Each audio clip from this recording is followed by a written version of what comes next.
తీసుకుంటారు. కేసీఆర్ తెచ్చిండు. మన ఎందుకు పంచారు మన చెక్కులు? ఎవరు? 20 లక్షల చెక్కులు పంచారు మనం మా బస్తీలో. ఏం చెప్పులు వచ్చింది నీకు? 20 లక్షలు పంచారు. కళ్యాణ లక్ష్మి గురించి అంటలేను, కేసీఆర్ కిట్ గురించి పంచారు. బంద్ చేసిండు.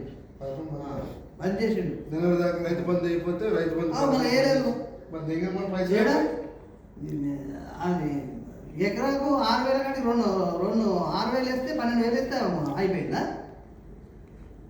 నువ్వు నక్కగా నాగలప్పుడు పోల్చొద్దు. స్టేట్కి ఇన్కమ్ తెప్పించి స్టేట్ గ్రోత్ పెంచి ప్రాజెక్టులు వచ్చినప్పుడు అది వేరే ప్రాజెక్టు. ఇది బాలంతల పనులు వేరే ఆపారంటే ఇది బాలంతలు ఎంతమంది ఉంటారు? ఒక రాష్ట్రం మొత్తం బాలంతలు గాను బాలంతలు ఇస్తే స్టేట్ ఇన్కమ్ వస్తుంది. ఫ్యూచర్ సెట్కి ఇన్కమ్ వస్తుందా? తలకాయ లేకుండా మాట్లాడు. తలకాయ లేకుండా ఇప్పుడు నీకు అనుకూలం ఉంటేనే ఓ మాట మాట్లాడతాం, నీకు అనుకూలం ఉన్నా లేకపోతే మాకు సంబంధం లేదు. మీకు రాష్ట్రం, మీ ఇన్కమ్, మీ పథకాలు, మీ కథ. మా రాష్ట్రంలో నీకేం సంబంధం కదా? మీ రాష్ట్రం అంటున్నావు కదా, వెళ్ళిపో. మా రాష్ట్రం నువ్వు ఏమన్నా మీ రాష్ట్రం నువ్వు వెళ్ళిపో. నువ్వు నీకు అడగనే లేదు నీకు. నువ్వేమన్నావు?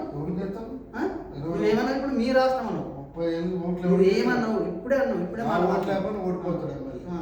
నువ్వు ఇప్పుడే మాట్లాడు. మీ రాష్ట్రం అన్నావు. మా రాష్ట్రంలో ఎందుకున్నావు? మా రాష్ట్రంలో నీళ్ళు ఎంత అవుతుంది? నువ్వు వెనక్కి తీసుకో. ఎవరు బాలంతలు కిట్లు కొట్టిన మాట వెనక్కి తీసుకో. ఎందుకు తీసుకోండి?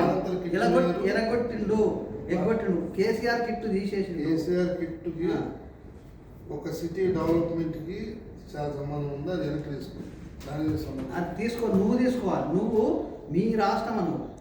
మా రాష్ట్రంలో నీళ్ళు తాగుతున్నావు, మా రాష్ట్రంలో గాలి పీలుస్తున్నావు, మా రాష్ట్రంలో బోవ తింటున్నావు, అన్నీ చేస్తున్నావు. అపారమైన అనుభజ్ఞంతో తిరుగుతున్నావు. ఇంకా నీకు అనుభవం రాలే. నీకు అనుభజ్ఞంతో తిరుగుతున్నావు. పింఛన్ కూడా తీసుకుంటున్నావు మా రాష్ట్రంలో. మళ్ళా నువ్వు మీ రాష్ట్రం నువ్వు ఎట్లా తీసుకుంటావా? మీరు ట్యాక్స్లు కట్టలా? ఏడా కారు కొంటే మాట్లాడుతున్నావా? 2 లక్షల రూపాయలు ట్యాక్స్ కట్టే. అవునా? నీ బర్త్ సర్టిఫికేట్ తీయన్నా. ఎక్కడ ఉన్నది? సాయంత్రం రాత్రి బీరు తాగితే 40 రూపాయలు ట్యాక్స్. నీ బర్త్ సర్టిఫికేట్ మాట్లాడు. అందరు రికార్డ్ చేస్తున్నా అన్న. పెట్టు.